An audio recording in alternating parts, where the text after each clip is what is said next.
Ay!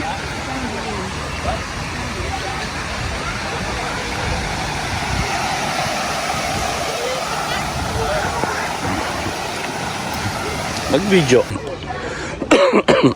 Itang train yun eh. Ha? Saan nakatag-train? Pang anak yun. Ayan. Ali, them birds can.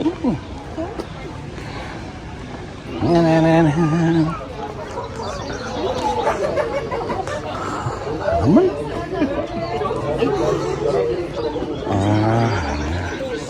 Ito na nula rin. Oh, yeah. Oh. Yan, pa kanya ng kaya. Ano yung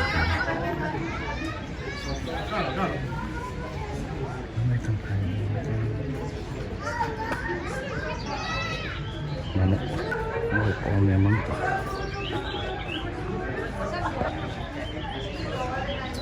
Distribution. Siyempre mo kasi tingnan mo siya. Ay, gaba lang ba? Pwede ito naman sa akin taping. Eagle fish. Fish eagle. तो जाम चिड़िया था ना उठता ना तो वनवा कर दिया वनवा जावा जा ना ना अलग आ પેલી સાઈડ થી એને બેક સરસ કહેવાય પેલી સાઈડ થી સરસ દેખાય. ના ના એને બેક કહેવાય ને અને ફ્લાઇંગ હું એ બધી લઈને ગઈ.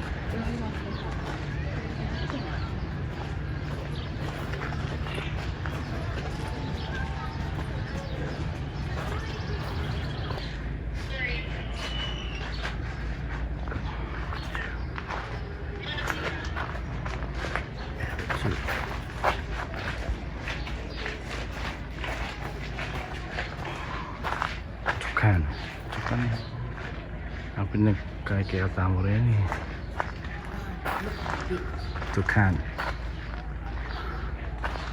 Oh, na naman. Oh.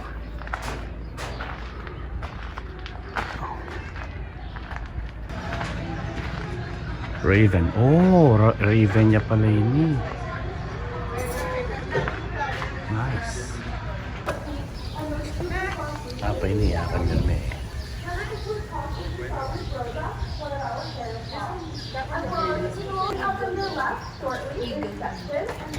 Ay, tama.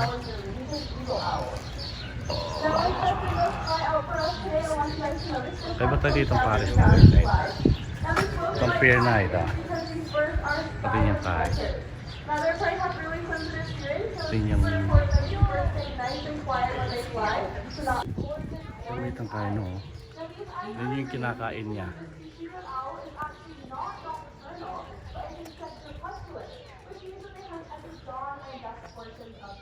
Yung kinakain nila.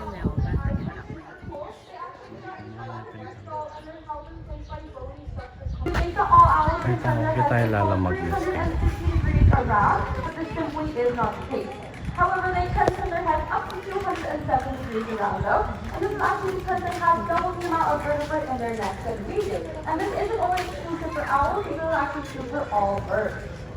Now, the next bird that's going to be coming out for us in just a second is Chariot. Does anyone know what kind of bird this is? You can just shout it out. The eagle. You guys got it. Now, that is Kenai, one of our male. But sometimes they go for fish that are a bit too heavy. So what they'll actually do in that case is they'll hold their fish with those super strong feet of theirs, and then they were producing very thin and very brittle eggs. And they were actually so thin that when the mom went to go incubate their eggs, she'd actually end up crushing them underneath their weight. Now with no new babies to replace the older and dying generations, these eagles unfortunately did see quite a large decline in their population sizes. But thankfully, scientists realized that DDT was the cause of the problem, and it was then banned in North America. These birds were then put onto the endangered species. Here he comes. Now, as Zero is flying around for us today, I want you guys to notice some of those key features that he has, like that skinny orange beak and those skinny orange legs. Now, these are both great indicators that this bird is actually not a...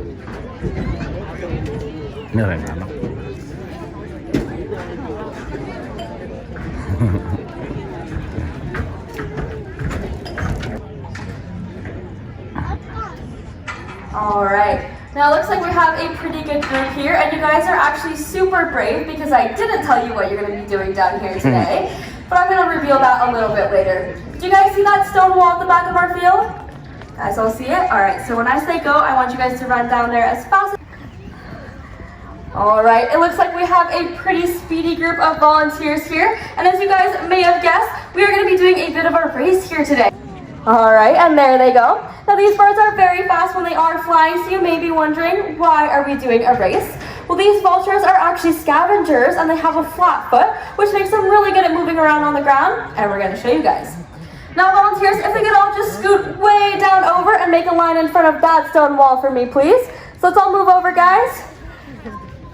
Yep, we can keep going. All right, awesome. And how about for our vultures? All right, I'm going to need you guys to cheer as loud as you can for your team. Volunteers, are you guys ready? All right, in 3, 2, 1, go! All right, it looks like we have some pretty speedy volunteers over here. And it looks like our vultures didn't even stand a chance. Our volunteers were way too fast. Let's give them a huge round of applause, everyone.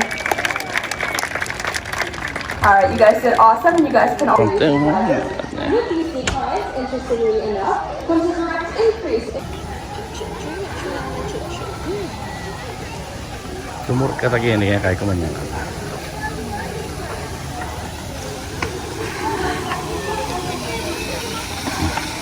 Ada ko apa yan.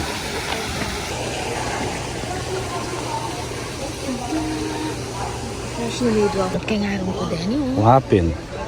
O is mapigaran mo ya ako retang insekto nang dinekado ako.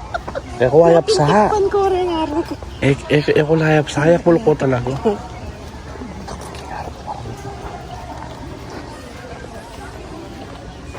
Laywaya ko sila. Ang git na yung tawag-tawag. Wow, wonder kita ng babo ka rin. Kini.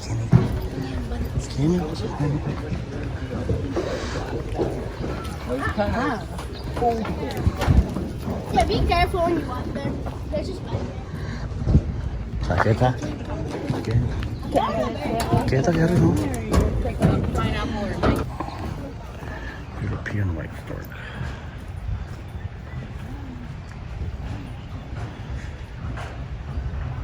So parang may bird show dito sila.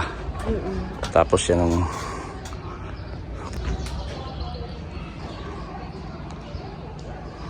so dito talaga kami pumesto sa taas, wala pang tao.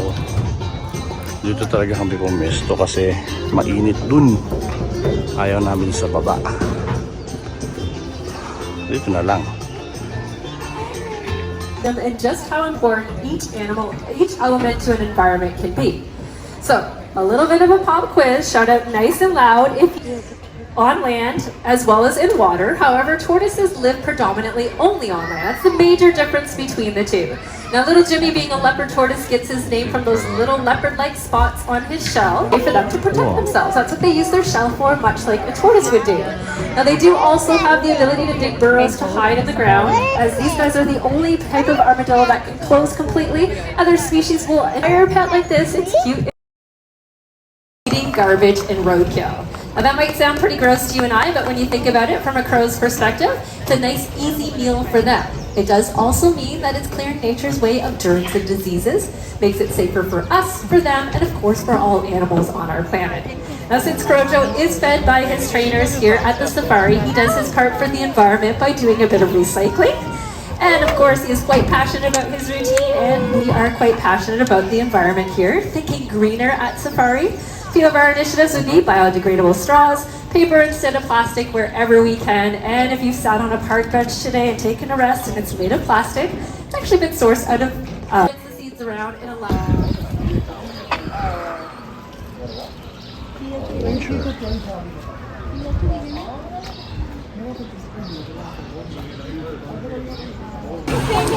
Paulitan na.